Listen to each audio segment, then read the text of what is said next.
decimocuarta sesión del ciclo de formación Crisis civilizatoria y transiciones postcapitalistas. Como ya dijimos en la sesión anterior, después de una serie de charlas que nos mostraban un futuro un poco más negro de lo que nosotros esperábamos, queremos dar un punto de positivismo a toda esta cuestión y para ello tenemos aquí hoy a Lino Blanco, miembro del colectivo Véspera de Nada.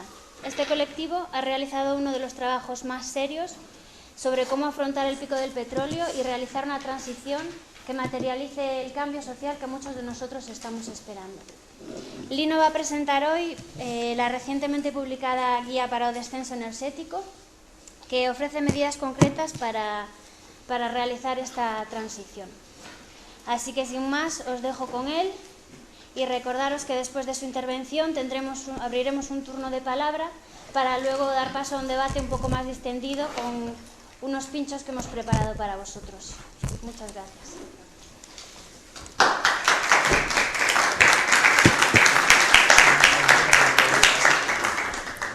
Bueno, pues buenas tardes.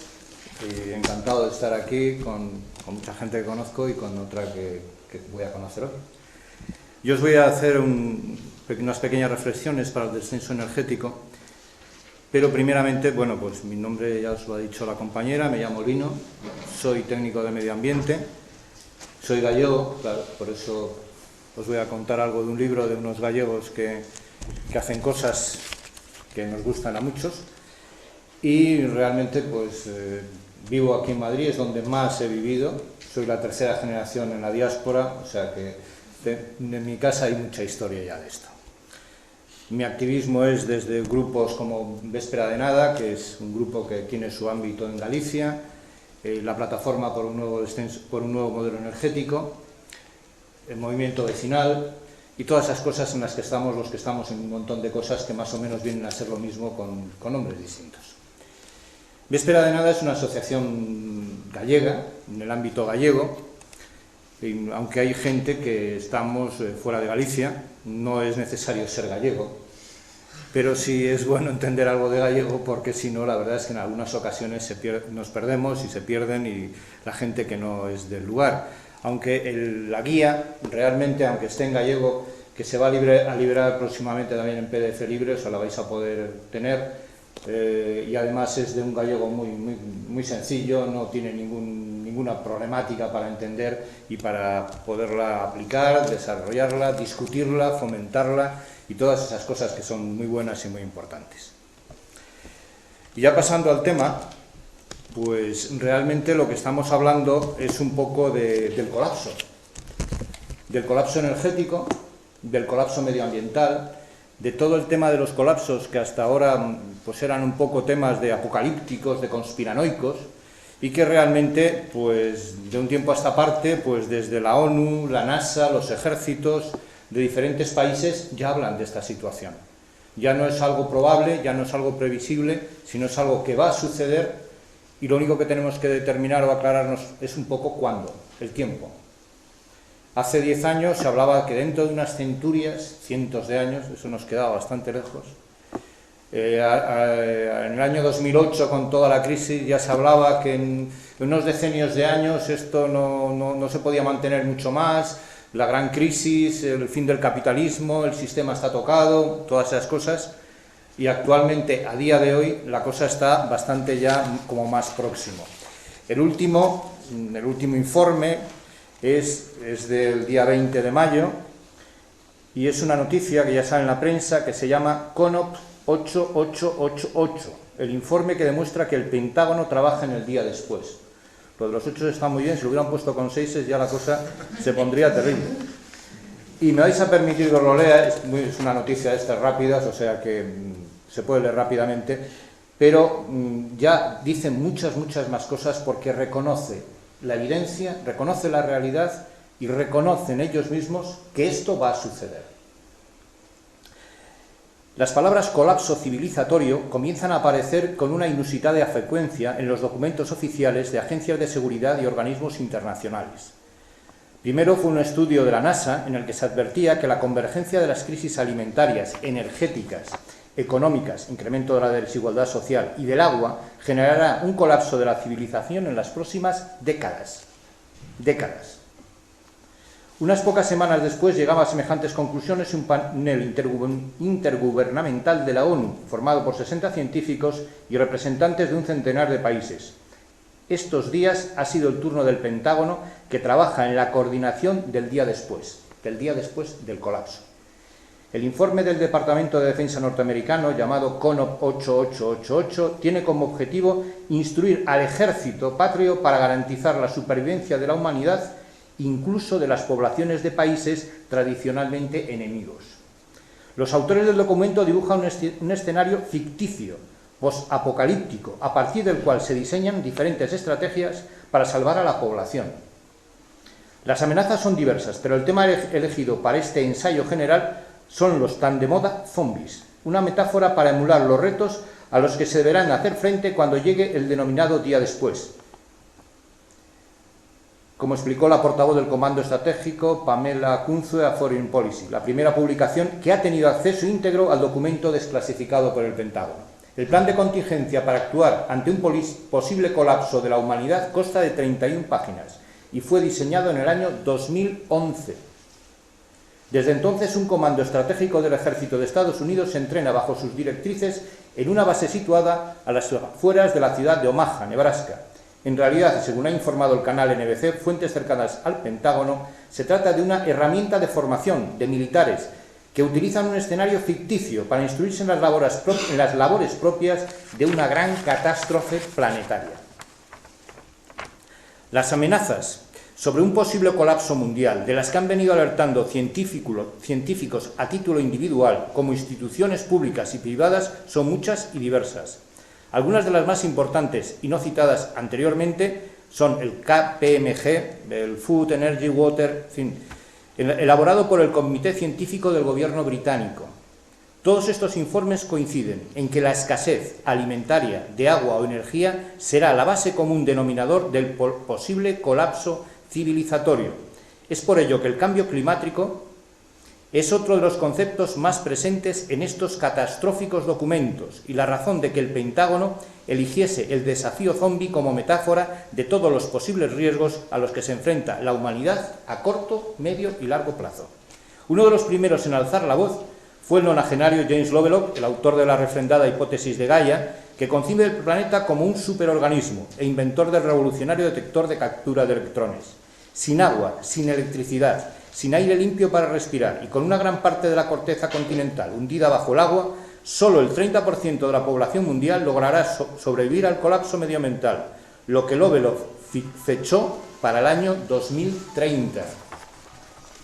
Los últimos acontecimientos climáticos en Europa han sido un punto de inflexión, aunque la sequía cada vez más extrema lleve años afectando al continente africano, y Lovelock se inclina por la teoría de que es demasiado tarde para evitar la catástrofe. En un sentido menos catastrofista, se expresaba en una entrevista el científico Gerardo Benito, investigador del CSIC y uno de los 7 científicos españoles que han participado en la redacción del último informe del Panel Intergubernamental del Cambio Climático de Naciones Unidas. Dice Benito, sin duda el cambio climático incidirá directamente en los ecosistemas terrestres, particularmente en aquellas especies que no tienen capacidad o posibilidad de migrar o adaptarse a las nuevas condiciones como los reptiles, los anfibios, etc., así como la vegetación. Otra amenaza importante es la erosión de la línea de costa y la subida del nivel del mar, que sin duda tendrá un impacto importante en el levante español. Contextualizando en el caso de España, Benito añadía que nuestro país presenta sectores muy vulnerables al cambio climático.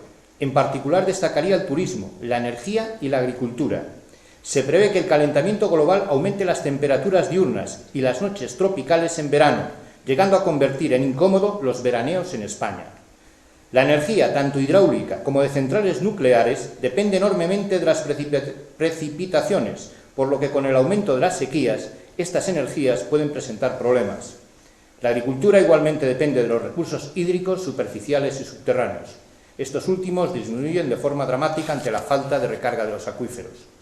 El informe del IPCC, en el que colaboró Benito, resumía los riesgos civilizatorios en 5 grandes apartados. Violencia y enfrentamiento entre países por el acceso a los recursos. aumento del precio de los alimentos, entre un 3 y un 84% hasta el año 2050, y puntos calientes de hambre, amplios territorios sin acceso a recursos hídricos por cada grado centígrado suplementario de calentamiento, y los recursos de agua potable disminuirán en un 20%, la desigualdad económica y generalización de la pobreza, enfermedades crónicas y auge de las infecciones. Como veis, todo muy bonito. Estamos en una situación de crisis financiera, en una situación de crisis energética y ambiental. Y ante esta situación tenemos que plantearnos soluciones y alternativas. Esta situación está clara. Ya en este momento podríamos hacer la broma de que ni el primo de Rajoy pone en duda el cambio climático. Y es que es real.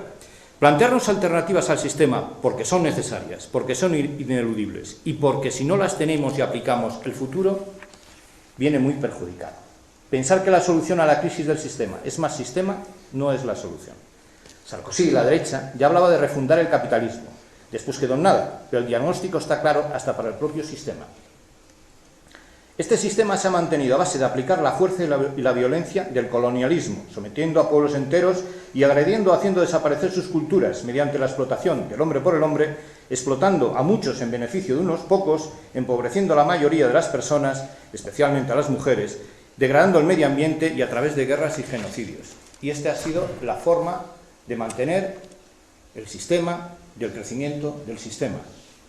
Un sistema basado en el crecimiento infinito, crecimiento que en una realidad finita de límites físicos está condenado a colapsar. Solo la aplicación de la violencia de una minoría sobre la mayoría del planeta ha podido mantener esta situación. El beneficio y la riqueza de unos pocos se ha sustentado en la pobreza y en la explotación de unos muchos. Hemos vivido en una burbuja en la que la tecnología y la abundancia de la que disfrutábamos unos pocos, sumada a un llamado estado del bienestar, en el que en mayor o menor medida hemos disfrutado una minoría, nos ha impedido vislumbrar la proximidad del colapso. Por desconocimiento, o por comodidad, o por miedo, preferíamos no ver. Nuestra propia negación a reconocer la realidad nos llena de miedos y nos paraliza ante una situación de incertidumbre. Este colapso no viene ocasionado por una sola causa, viene provocado por la simultaneidad de varias. Una constante burbuja de la economía financiera no productiva que supone la esclavitud a la deuda, el fin de las existencias de una energía fósil en unas cantidades y a unos precios accesibles por la ciudadanía, el encarecimiento constante de materias primas y sobre todo de la alimentación que condenaba a la hambruna a cada vez más gente, la primavera árabe y su estallido provocada por el hambre o el África subsahariana con sus guerras por la energía y por el agua, con sus desplazados y genocidios, y para remate una crisis medioambiental ya irrefutable que va a cambiar y condicionar la existencia humana sobre la Tierra. Ante esta situación tenemos que buscar y aplicar alternativas, por el solo espíritu de supervivencia. El futuro nos va en ello. Y hablo de alternativas y soluciones porque no hay una única solución mágica. Bueno, sí la hay, pero no es la que queremos. No hay líder, no hay Dios salvador. Tenemos que ser nosotros nuestros únicos líderes y nuestros únicos dioses, o no seremos. Es desde el interior de esta sociedad la que tenemos, desde donde tenemos y podemos crear y aplicar las alternativas y soluciones. Y solo entre todos podemos denunciar, aislar y derrocar esta cultura dominante que nos impide plantear soluciones y ponerlas en práctica. Tenemos que actuar de una forma abierta de mente, aceptando el constante cambio y aceptando una adaptación a nuestro entorno de forma continua, en un estado de realidad mutable. Reconociendo, sabiendo y conociendo las dificultades que existan y que nos vamos a encontrar en una transición a una nueva sociedad que nos permita superar el colapso de toda la especie humana. Tenemos que asumir que la confrontación es inevitable. La pelea por una sociedad en igualdad, en libertad, en democracia y en justicia va a ser permanente. Los poderes fácticos, esos poderes reales y establecidos, los intereses de la minoría y dominante y la propia ignorancia van a suponer trabas e impedimentos para esta transición obligada y necesaria. Tenemos que aceptar que la violencia, y no solo la física, van a estar presentes en esta situación. Esta transición supone un cambio de civilización, un nuevo paradigma social. Ni estamos en una crisis, ni es una reforma lo que se necesita. Es un nuevo mundo, una nueva sociedad, unos nuevos valores, los que traemos y necesitamos. Bueno, creo que ya os he asustado bastante, ¿no? Bueno, pues entonces es de ayer y creo que es necesario ahora poner una noticia positiva. Me vais a permitir que os lea, clave casi de ironía y de humor, un artículo de Rafael Pola que se llama Las 3 claves para entender lo que nos pasa como españoles. Y es un poco para rebajar el tono, eso es apocalíptico, finalista, tampoco es para tanto, siempre y cuando hagamos algo. Si simplemente esperamos al tren, posiblemente el tren nos lleve por delante. Dice Pola: el secreto del éxito de personas, empresas y países está en saber identificar con precisión los valores, atributos y fortalezas que les son propios y a partir de ellos establecer oportunidades y estrategias. Casi es de autoayuda. Para que esta labor de búsqueda sea realmente eficaz, habrá que fijarse en aquellos aspectos que verdaderamente definen la auténtica personalidad de individuos y colectividades. En nuestros casos, esos rasgos primordiales, el ADN de nuestra naturaleza esencial, tanto como sujetos como pueblo, podrían resumirse en 3 peculiaridades concretas, en las que residen las claves para entender todo lo que nos pasa y poner remedio a lo que nos sucede. A saber, los españoles somos surrealistas. Somos un país profundamente surrealista y en el que al mismo tiempo puede suceder una cosa y la contraria. Un país capaz de lo mejor y de lo peor, con la capacidad de hacer de lo inconcebible algo cotidiano. Pocas obras de la creación nacional habrá que hayan sabido simbolizar también nuestra más honda esencia surrealista, como la película de José Luis Cuerda, Amanece, que no es poco. Algunos la habréis visto y la tendréis en mente. Todos los españoles tenemos un poco de ese tragicómico suicida que, sin saberse muy bien por qué, sale cada noche a la carretera nacional con la esperanza de que le arrolle un camión, sin tener nunca la suerte de conseguirlo. O de ese pastor negro obsesionado en crear bellas estampas nocturnas posando a la luz de la luna con su rebaño de ovejas, mientras todo sucede en el lugar en el que se eligen democráticamente a las putas y a los guardias, con perdón, y donde el alcalde amenaza día sí día no con ahorcarse porque los mozos del pueblo quieren acostarse con su vulcanizada novia. Todo ese mundo surrealista y casi imposible no es menos estrafalario que algunas cosas que acontecen realmente en nuestro país. Cosas como que cuando ya estábamos empezando a sufrir la crisis, nuestro presidente de entonces fanfarronease diciendo que en poco tiempo superaríamos a economías tan superiores a la nuestra como la francesa. O el hecho de que quiebren todas las empresas del jefe de los empresarios de nuestro país mientras él da con sus huesos en la cárcel. O que nuestro rey pida perdón como un niño cuando en plena debacle económica del país se le pilla cazando elefantes con una amiga. O que su yerno crea una ONG que se llama NOS, cuyo principal beneficiario es el mismo. O que el tesorero del partido en el gobierno armase una inmensa fortuna en paraísos fiscales. Todo es posible. Ese país en el que la envidia es el defecto nacional, pero que al mismo tiempo encabeza el ranking mundial de la generosidad y la solidaridad, siendo, por ejemplo, el lugar con más donantes de órganos del mundo. Ese país que, pese a tener más del 25% de su población adulta en paro, mantiene la paz social gracias a la solidaridad de amigos y vecinos y familiares. Ese país capaz de tener uno de los mayores crecimientos económicos mundiales y figurar poco tiempo después entre las economías más deprimidas de todo el planeta. Nuestra nación es profundamente contradictoria y surrealista. Y ese es un rasgo de nuestro carácter, que nos faculta para desconectar al mundo y volverlo a sorprender con nuestra capacidad de reacción y de reinvención. El surrealismo va mucho más allá de lo real y lo previsible, y se nutre de lo imaginario y de lo irracional. Y claro, a irracionales ya se sabe que no nos gana nadie.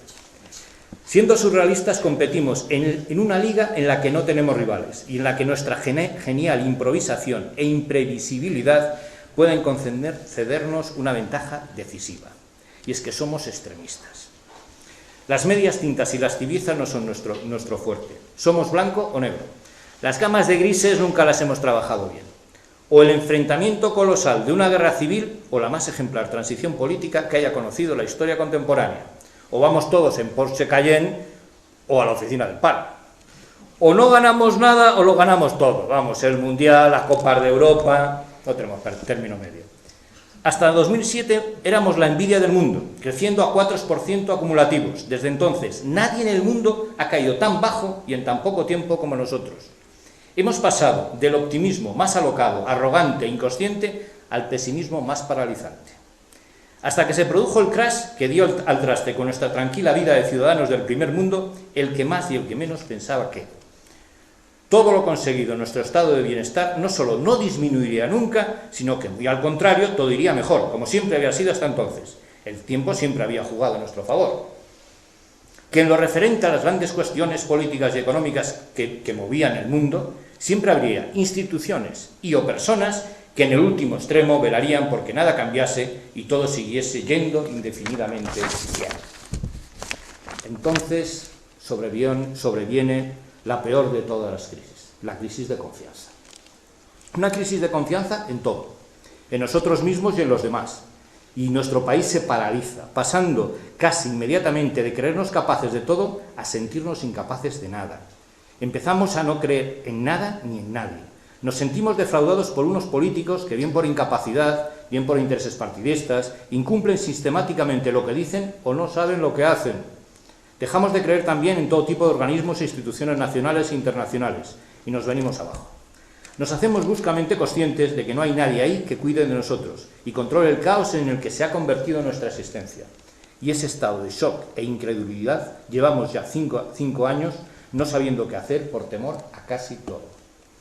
A estas alturas resulta obvio que uno de los factores clave para que volvamos a la senda de la normalidad y el crecimiento es que las personas recuperen la confianza en sus posibilidades y confianza en ellas mismas. Luchar contra esta situación de depresión colectiva, sobre todo emocional, es algo decisivo para que las cosas empiecen a arreglarse. En muchos sentidos, todo empezaría a ir mejor si todos perdiésemos el miedo a vivir. Con que solo hiciésemos eso en lo que nosotros somos especialistas, que no es otra cosa que vivir, ayudaríamos enormemente a que la incipiente recuperación se acelerase. La ironía se entiende un poco también. Y es que somos hedonistas. Históricamente, las grandes civilizaciones primero viven épocas de auge y esplendor para después, progresiva e indefectiblemente, experimentar su decadencia. Hay que ser consciente de que esto puede estar sucediendo en Europa y que quizás el momento económico de nuestro continente ya pasó y con él nuestra supremacía material. Vamos a ser conscientes de ellos. Vamos a analizar fríamente la situación y tomar las decisiones que más nos convengan. ¿Por qué no convertirnos en el parque temático de la civilización industrial que tanto abogan para que lo seamos? ¿Por qué no sacar partido de nuestra fortaleza histórica y cobrar por ella al mundo? ¿Por qué no ser ese destino aspiracional y residencial para todos aquellos individuos del resto del planeta que, teniendo únicamente dinero, necesitan todo lo demás? Rusos, indios, árabes, chinos se ahogan en la abundancia. En su opulencia están como al borde de la congestión. Nosotros podemos ser las amables y saludables sanguijuelas que alivren sus padecimientos y les liberen de sus excedentes dinerarios a cambio de adulación inteligente, disfrute y arte de vivir. En la Europa del parque temático de la historia, la cultura, el saber, los derechos y el glamour, de la sofisticación, nosotros podemos ser los animadores del cotarro. El nuestro es un país de camareros, ¿por qué no? No sería ningún desdoro, aunque nuestra biotecnología y nuestra industria de energías renovables esté entre las primeras del mundo, aunque nuestra cirugía torácica y digestiva sea un referente internacional, aunque nuestra industria de la moda esté conquistando el planeta, aunque nuestras empresas de comunicaciones y construcción estén presentes en los 5 continentes, aunque algunos de nuestros bancos estén entre las entidades punteras del sistema financiero. Nuestra mayor especialidad es saber entender y sacar partido a la vida. En lo que somos verdaderos maestros, es en el arte de vivir y disfrutar. Nadie como los españoles para darle al mundo lo que más desea, disfrutar de la vida y vivir seguro. Convirtámonos en los mejores animadores del mundo y cobremos local. Seamos los mejores enseñando a disfrutar de la vida.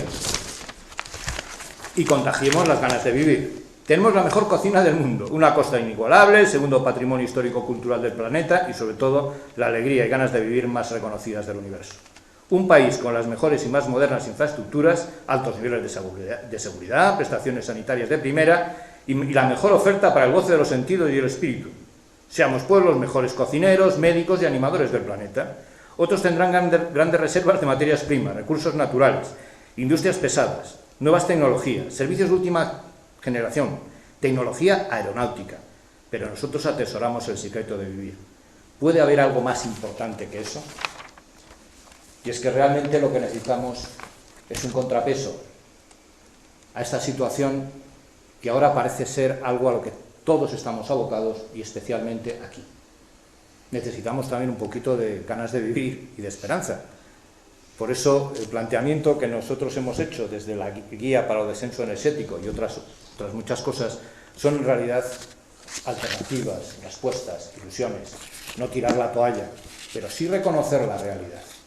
Riámonos un poco de nosotros mismos, tomémonos un poco más o menos en serio en broma, pero hagámoslo. ¿Y por dónde empezamos y con quién empezamos? Pues ni somos únicos, ni estamos solos en el mundo, porque hay más gente como nosotros, mucha más de la que creemos. Y cada día somos más. Dice María, mi madre, Alejandro, que uno de los problemas que tienen los ricos es que no quieren ver a los pobres, pero que se van a joder, porque cada vez vamos a ser más. Y por ahí van a ir los tiros. Estamos pasando el umbral de ser unos frikis a ser la minoría mayoritaria. Mira cuántos somos. Red de ciudades en transición, ciudades poscarbono, grupos de sustentabilidad local, cooperativas de consumo, grupos de horticultura urbana, redes de semillas y bancos comunitarios de semilla, grupos de afinidad para la vida sin capitalismo, ecoaldeas en marcha y en proyecto, proyectos colectivos del retorno al campo. Podemos seguir, tengo aquí un listado completo, o sea, ciudades, sistemas de moneda complementaria, bancos de tiempo, grupos interesados en la permacultura, centros sociales autogestionados, asociaciones de vecinos, círculos de residencia, asociaciones para la recuperación del saber y de los oficios tradicionales, escuelas populares, grupos decrecentistas, grupos ecologistas, grupos por la autogestión de la salud, grupos por la defensa de la sanidad pública, grupos por la defensa de la educación pública, grupos de lactancia materna, grupos de voluntariado social, sociedades recreativas y culturales, grupos de coaprendizaje y universidades populares, grupos para la conservación y recuperación de la cultura tradicional, comunidades de montes vecinales y mancomunidades de montes, asociaciones de custodia del territorio, grupos de apoyo jurídico para el acceso a la tierra, organizaciones de base y grupos de inversores para unas finanzas éticas, etcétera, etcétera, etcétera. Todos estos grupos no somos lo mismo. Evidentemente tenemos puntos de vista, planteamientos e intereses en algunos casos contradictorios, pero sí todos al final estamos hablando de que esta sociedad así no funciona y que algo tenemos que hacer si queremos seguir viviendo. ¿Y cómo lo hacemos? Pues el cómo es, ante todo tenemos que tener la conciencia de hacerlo y preparar un entorno adecuado. Y eso es, trabajar para la soberanía, para la autosuficiencia, en alimentación, en vivienda, en energía, en finanzas. Cosas concretas. Consumir lo necesario, no gastar, satisfacer necesidades, no el consumo. Adaptar nuestro entorno más próximo y adaptar ese entorno a nuestras necesidades. Producir y consumir localmente. Tenemos que abandonar el producir, consumir, competir. Socializarnos alrededor de la cooperación. Instaurar una gobernanza en democracia horizontal y, sobre todo, un nuevo orden de valores. Necesitamos transformar la economía. Necesitamos movilidad con energías renovables en transporte público, utilizar el tren eléctrico para transportar mercancías y personas, eliminar combustibles fósiles y destinarlos a la sanidad y a la agricultura. Necesitamos pasar de las grandes teorías a los hechos. Una economía relocalizada y de proximidad, vivienda preparada bioclimáticamente y con energías renovables. Necesitamos tener medidas concretas. En España existen manuales desde hace tiempo, desde el libro de la selva de Prieto, que lo conocéis muchos, seguro, ya ha llovido, hasta el propio Prieto el otro día me decía, bueno, esto ya habría que retocarlo un poco. Pues Prieto ya hablaba hace tiempo de una estrategia para la supervivencia a corto plazo, que quizás parezca muy radical, pero que tal y como está la situación, cada vez es menos radical, porque es la situación la que se está radicalizando. Estrategias para la supervivencia a largo plazo, las urbes, la densidad de población, los recursos hídricos, animales, energía, agricultura, el mundo industrial y mecánico, el utillaje, las herramientas, la conservación de alimentos, la sanidad, la seguridad y la violencia. Todas estas cosas van a suceder, porque muchas ya las estamos viendo y las estamos palpando y están sucediendo. Entonces, cuando hablamos de una guía para el descenso energético, estamos hablando fundamentalmente de una nueva escala de valores, de una nueva forma de actuar, de una nueva forma de pensar, de colaborar. Pero sobre todo no hablamos de individuos, hablamos de colectivos, hablamos del nosotros, porque el él aislado tiene ninguna capacidad y tiene muy poco futuro. El otro día comentaba Rietzmann lo de las arcas de Noé. Pues sí, claro, es que un arca de Noé aislada acabará hundiéndose o acabará desapareciendo. Lo que necesitamos es que todos y cada uno construyamos un arca de Noé, relacionada con el arca de Noé que tenemos al lado, y el de al lado, y el de al lado, y el de al lado. Necesitamos empezar a implementar, a aplicar, a inventar, en muchos casos, a volver a retomar aquellas formas de vida que nos permitían una vida digna, un empleo digno, y más que un empleo, un trabajo digno. Entendiendo como empleo trabajo remunerado, porque empleo es lo que no hay, ni va a haber. Lo que hay es trabajo. Necesitamos un trabajo, no porque el trabajo nos vaya a redimir precisamente, pero sí necesitamos formar parte de una sociedad, formar parte de un colectivo.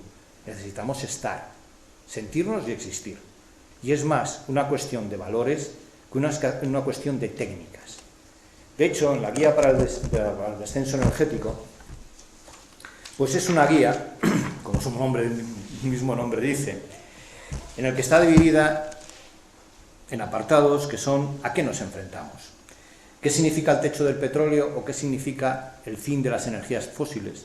¿Qué significa una energía limitada? ¿Qué significa una energía no accesible por la población?